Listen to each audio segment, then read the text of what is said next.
경종을 울릴 필요가 있죠. 사회적으로 메시지. 한현 씨 뭐 이렇게 연락 오는 거 아니겠지? 한현 씨 연락. 안녕하세요. 로이어랜드의 서정민 변호사 민지환 변호사입니다. 네, 오늘은 연이어서 계속 터지고 있는 이 유튜브 조작 사건들에 대해서 이야기를 한번 나눠보겠습니다. 사건에 대해서 얘기해보면 살인죄가 성립이 된다고 보시나요? 사람들은 이분이 소개하는 그 코너에서 소개하는 제품들이 당연히 직접 돈을 주고 사서 리뷰를 하는 거다 생각을 하고 신뢰를 했는데, 알고 보니 이제 그 중에는 협찬을 받아서 홍보를 했던 것도 있었다. 그래서 문제가 된 거죠. 그래서 사기죄가 성립을 하느냐, 이 내용들이 상당히 많이 얘기가 나와요. 여기서 기망행위가 일단 있을지를 판단을 해봐야겠죠. 그렇죠.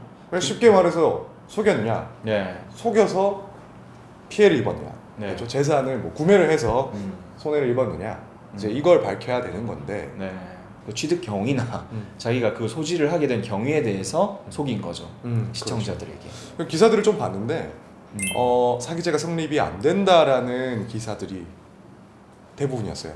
법률 전문가들이 사기죄 성립하지 않는다라고, 혹은 매우 힘들다, 그렇게 나와 있던데 어떻게 생각하세요? 그 제품이 품질 자체에 대해서 속인 것은 아니고 일단 이건 내가 산 거라고 말을 했지만 사실 협찬을 받았다라는 부분이 기망행위로 인정이 될 수 있을지에 대해서 조금 애매한 부분이 있다고 판단을 하고요. 기망까지는 아니다.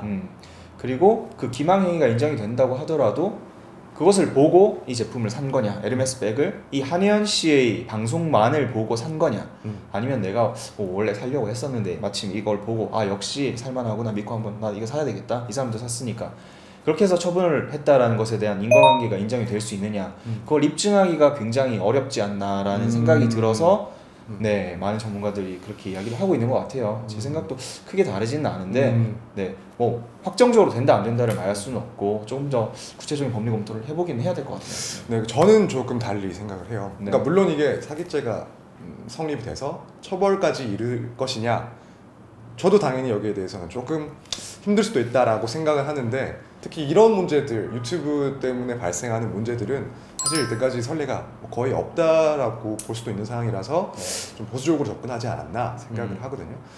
그래서 저는 이제 생각을 하는 게, 사실 이게 본인이 물건을 판매하는 사람은 아니기 때문에 그 수익을 얻지는 않았지만, 그 판매자, 협찬으로 제공한 판매자는 어쨌든 수익을 얻었단 말이에요. 얻었을 거란 말이죠.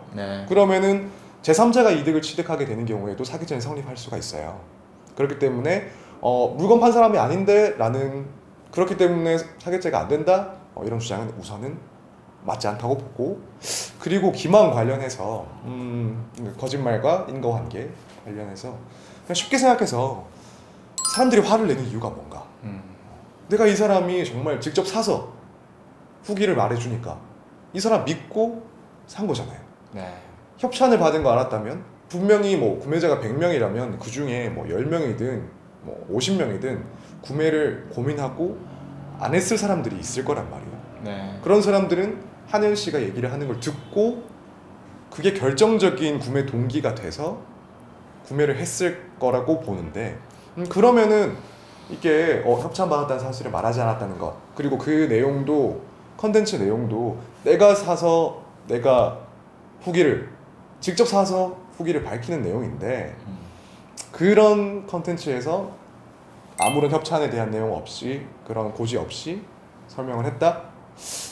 그러면은 제가 봤을 때는 그 정도도 충분히 사기죄에서 말하는 기망으로 판단받을 수 있지 않을까. 또 다른 사건이죠. 야생마 TV.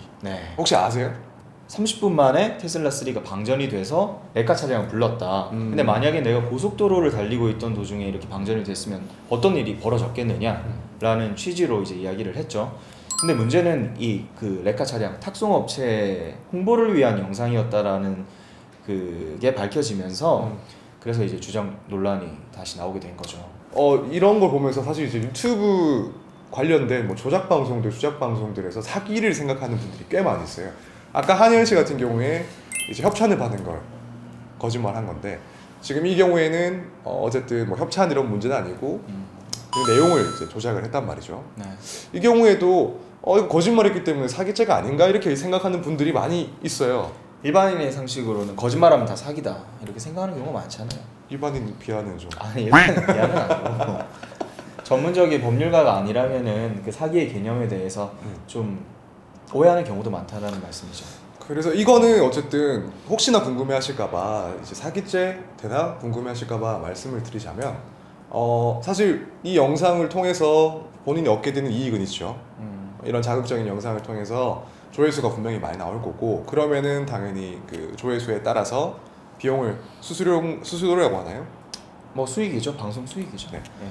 결국에는 이런 자극적인 내용들을 보고 조회수가 많이 올라가니까 수익을 당연히 얻게 되는 건 맞는데 자 그러면 누가 피해자냐?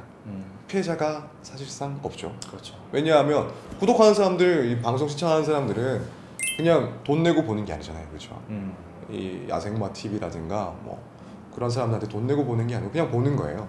그리고 유튜브 측에서도 결국에는 이게 조회수에 따라서 내용이랑 상관없이 조회수에 따라서 그 수익이 배분되는 구조이기 때문에 이게 어느 하나 재산적인 처분을 했다, 기망에 의해서 재산적인 처분을 해서 피해자가 발생했다라고 볼 만한 구조가 아니기 때문에 이런 조작 방송만으로는 사실은 사기죄는 성립하지가 않습니다.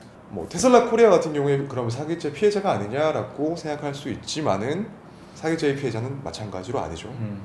그전에도 지금 계속 조작 방송들이 있어 왔잖아요. 네. 그렇죠?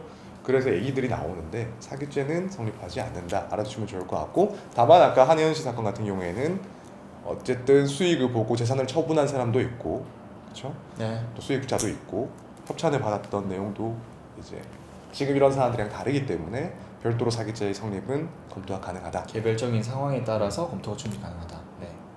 우리는 뭐 홍보 안 들어오나요? 야 이거 구독자 5천 몇 명이죠? 우리가? 지금 이렇게 네. 1,400. 5,400명이면 뭐전 국민의 뭐 몇 프로는 다 본다고 봐야 되는데 이 방송을 지금 법률로도 이제 다루지 못하는 부분들은 좀 신속하게 규제하거나 혹은 관리할 수 있는 법률들 물론 이걸 뭐 모든 걸 다 엄격하게 규제해서 절대 안 되겠죠. 이 플랫폼 자체가 너무 자유롭고 네. 개방적인 곳이니까 뭐 그런 규제는 최소화하는 게 맞겠지만 필요 최소한 규제와 그런 최소한의 관리 시스템들은 갖춰져야 되지 않을까 네. 생각이 듭니다. 사실은 또 어떻게 생각을 해보면 새로운 유형의 범죄가 생겼다기보다는 사람들이 이제 자칫 조그만 실수를 하면 범죄를 저지를 수도 있는 그런 환경이 조성이 됐다고 봐야 될 것 같아요. 그래서 더 그 범죄의 수가 더 늘어난 거라고 봐야 될 것 같고 그러니까 이럴 때일수록 더 조심해야 된다는 말씀을 드려야 될 것 같습니다. 혹시 뭐 유튜브에서 네. 후기 같은 거 리뷰 같은 거 하고 싶은 거 있어요? 아 저요? 네. 사실 지금 굉장히 예민한 시기이기 때문에 좀 말을 아끼도록 하겠습니다. 저는. 아 유튜브 요즘 너무 시끄러워서. 네. 아, 그렇군요. 나중에 한번 후기를 한번 네. 내 돈 주고 내가 내 돈 주고 내 돈 많이 주고 산 것들이 최근에 좀 있기 때문에. 그래요? 네. 후기 기다려서. 아 예 이거 알겠습니다. 정말 산 거 맞아? 협찬 받으신 거 아니에요? 아, 요새 예. 협찬 좀 받으시고 다니는. 협찬 많이 들어오죠. 제가 다 거절하고 있습니다 지금. 아, 그랬군요. 네. 뭐라고요? 해야 돼. 오늘은 유튜브 주작 사건에 대해서 다뤄보았습니다. 다음에는 또 흥미롭고 재미있는 주제로 돌아오도록 하겠습니다. 이상 로이어랜드의 서정민 변호사 민지환 변호사였습니다.